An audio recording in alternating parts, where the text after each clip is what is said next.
Hi, I'm Adam Yusuf. Good evening. Welcome and thank you for joining us once again on another exciting episode of the Team Talk Show. Do watch us live this and every Saturdays on our Facebook page at Walkia and YouTube channel on Walkia TV.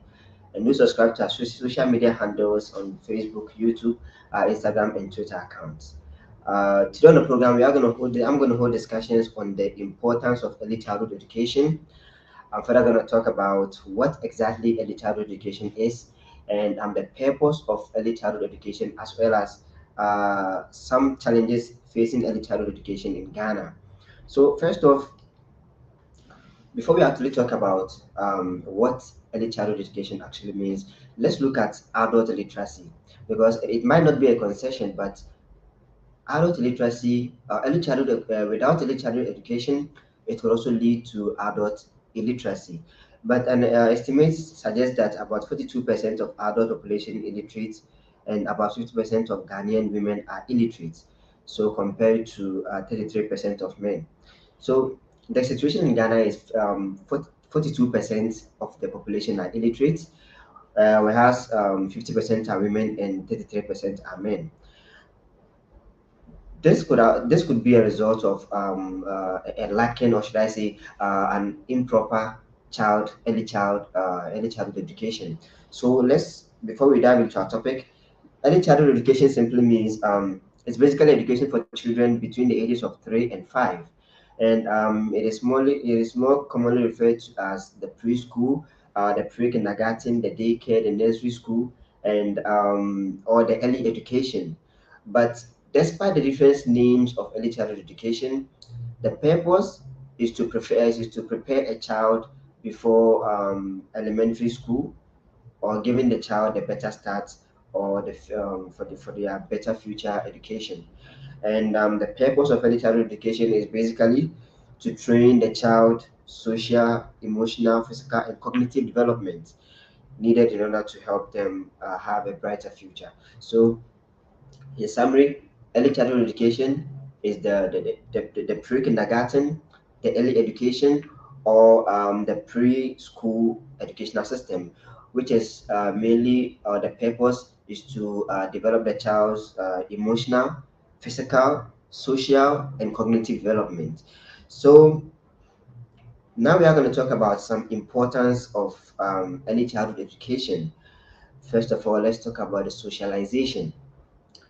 Socialization could be explained as the transition or the inculcation of the community norms, social norms and values into the younger ones, or should I say the children. So socialization, early childhood education plays an important role in terms of socialization, because when children, or should I say the kids, are in school, they are being taught the social norms, the values, the principles of the community, or should I say the country. So socialization is early childhood education. One of the important is socialization.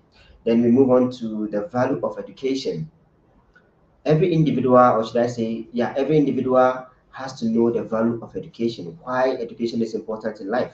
But early childhood education, or should I say early education, could serve as an important tool, or should I say a vital tool, in terms of teaching people what the value of education is. Because as young people, or as kids, they should have this concept of what education is, or why education is important. When I did mention about the adult literacy, most of the adults today are illiterate because they didn't know the value of what education is. They didn't have this concept of why education is important, so as to further pursue educational careers. And therefore, now we have a situation whereby about 50% or 42% of Ghanaians are illiterate. But with early childhood education, kids are being taught what the value of education is. They are being taught why it is important to learn, and why education could help them in their future careers. Furthermore, let's talk about the holistic development.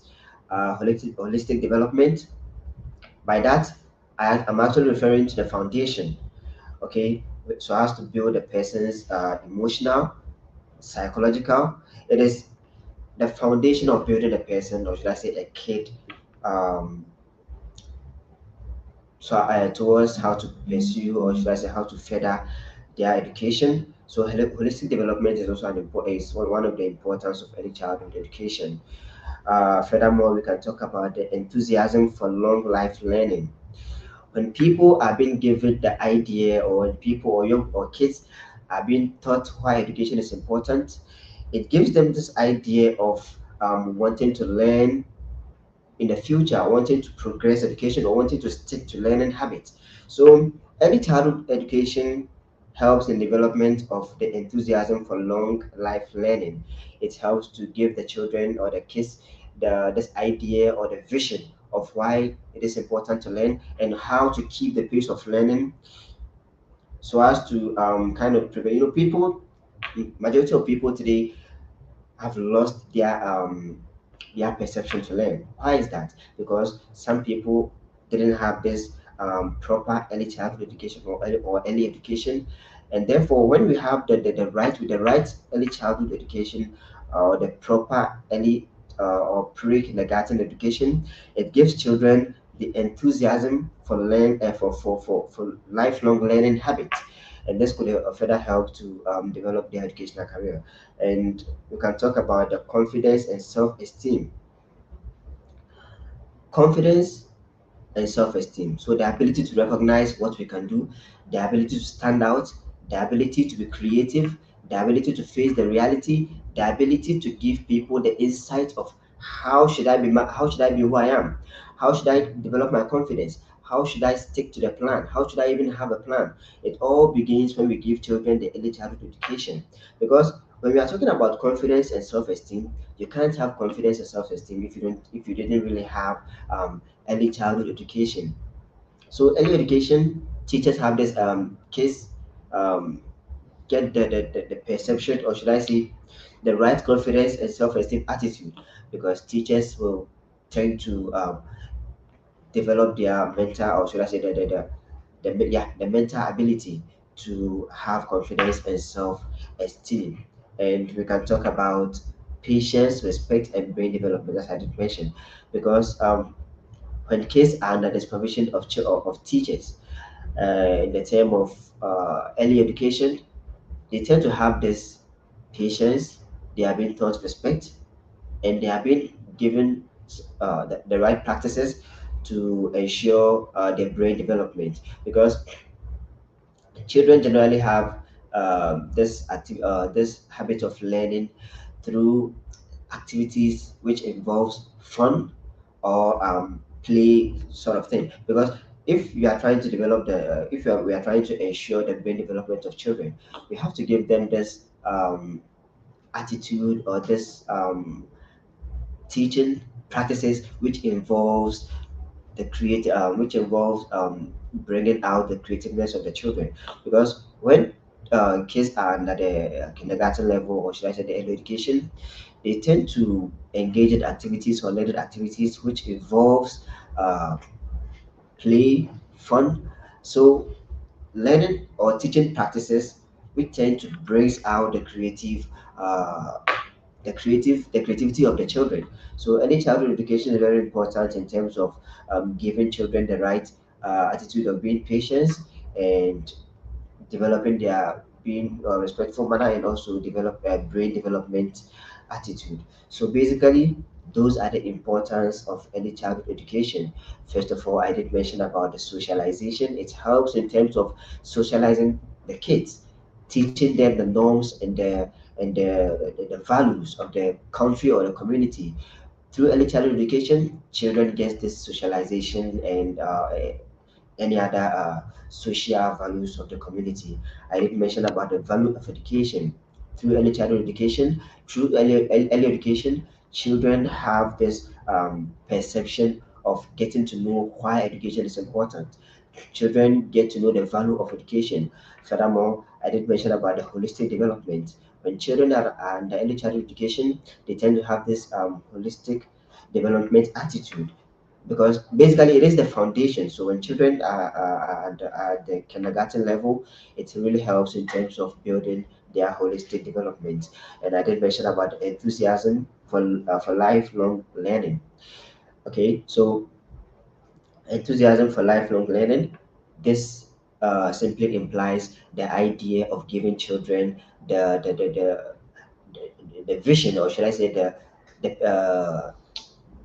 the perception, or teaching them this attitude, or this ability to stick to learning, to stick to the plan, to hold on to their studies for further educational progress. Because when practically everything has to be done practically. If children aren't given this early childhood education, there is nothing which shows that even in their adulthood they would have this idea of wanting to learn anything. That is why I did mention about the estimated,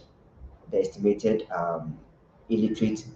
Yeah, estimates suggest about 52% of adult population are illiterate in Ghana, in which 50% of Ghanaian women are illiterate. So if children are not being given the enthusiasm for lifelong learning, definitely in their adulthood they wouldn't have this idea of wanting to learn, or even the ability to learn. So enthusiasm for long life learning. Furthermore, I did mention about the confidence and self-esteem, as well as patience, respect, and brain development. Confidence and self-esteem. When young people, or when kids are being given the right early childhood education, it brings out their confidence. It sort of give them this level of self-esteem, identifying what they can do, identifying even their creativity. It tends to build them in a positive way. So basically, those are the importance of early childhood education. Before we proceed, let's talk about some challenges of early childhood education. Specifically in Ghana, challenges facing early childhood education in Ghana could be in terms of uh, the inadequate teaching and learning resources, socioeconomic factors. But to start with, let's talk about the higher teacher-child ratio with poor remuneration. With poor remunerations, so higher teacher-child ratio, we tend to have classes with about 40 to 45 students with just one teacher. So in this case, even some of the teachers really find it difficult to give them to have the appropriate learning activities to be held. Because if you have one teacher who has to supervise over 40, 45, or 30, 35 kids at the same class, that will be a problem, and it will really have a significant negative impact in terms of achieving the learning, the appropriate learning activities. So higher teacher-child ratio uh, is a challenge facing the early childhood education system in Ghana. Furthermore, let's talk about the inadequate teaching and learning resources. Okay, in terms of kids, we should have an environment which will give them this positive mindset. If we intend to give children the appropriate early childhood education, we should have an environment. As I mentioned earlier, some of the children have this attitude to learn when the environment looks fun, when the activities involves having to play, when the activities involves having to do something exciting. So, in order to ensure appropriate, or should I say, a good pre-kindergarten education, teachers, or should I say schools, should have the adequate teaching and learning resources. That is an important aspect in terms of uh, trying to achieve early childhood education, the proper early childhood education. Furthermore, I would like to talk about the socio-economic factors. Um, Socioeconomic factors can just refer to the surroundings and the economic factors involved in the early childhood education system. With this, we can talk about the rural areas in Ghana. For example, the northern part of Ghana. Most people, or should I say, most kids in the northern part of Ghana do not have access to early childhood educational schools, or the pre-kindergarten schools. They don't have access to such advanced learning systems, and that is a problem. It is a socio-economic factor, because that is due to the nature of how the northern part is. It is less developed. It doesn't have the higher qualified teachers. Even if it has the higher qualified teachers, it doesn't have the most advanced, or the most favorable learning institutions or learning resources, and that is also a socio-economic factor in terms of affecting the early childhood education system in Ghana, specifically in the northern part of Ghana. And finally, I would like to talk about the financial constraints. This could be both on the part of the government and on the part of the parents sending their kids to school, because most of the schools in Ghana, should I say, the pre-kindergarten schools in Ghana, um, the most reliable ones, or should I say, the most favorable ones, has to be the private schools, because the government schools doesn't really have the kind of environment, the kind of, you know, for example, in terms of let's say most of the international schools in Ghana, the pre-kindergarten international schools in Ghana have a positive environment. They tend to have this, they create an environment which is really favorable, or which the children need as compared to the governmental schools in Ghana. But most parents cannot really afford such expensive schools, and therefore that is also a financial constraint in terms of the parents sending their wards to the appropriate, or should I say, the most advanced or the most expensive early childhood schools in Ghana. So basically, or should I say, in summary, the challenges facing the early childhood education in Ghana involves the higher teacher-child ratio, the higher teacher-child ratio, the inadequate teaching and learning resources, the socio-economic factors, which I did cite an example as the northern part of Ghana, whereas they don't have the most advanced schools, they don't have the available schools, they don't have even access to proper educational facilities, which is a social problem affecting the northern part of Ghana. And finally, I did talk about the financial constraints, which could be on the part of both the government and the the parents sending their schools, their wards to school. So I think basically we have covered what early childhood education actually means, the purpose of early childhood education, the importance, as well as the challenges. I did mention that the early childhood education is is basically for children between the ages of 3 and 5. It is purposely meant to prepare the children before elementary schools, which helps in giving them a head start for their future educational careers. And for the importance, we can talk about the socialization, the value of education, the holistic development, enthusiasm for long life learning, as well as the confidence and self-esteem, and patience, respect, and brain development is all among the importance of early childhood education. And with that, I think we have um, we have covered our topic for the day. And if you want to be a sponsor or a co-sponsor of this program, do contact any of our administrative numbers or email on our Facebook page at Walkia TV, and do subscribe to our YouTube channel and Facebook pages at Walkia TV. And that's it for today. I'm Adam Yusuf. Join us next week Saturday, on another exciting episode of the Teen Talk Show. On this note, I'll say it is bye for now.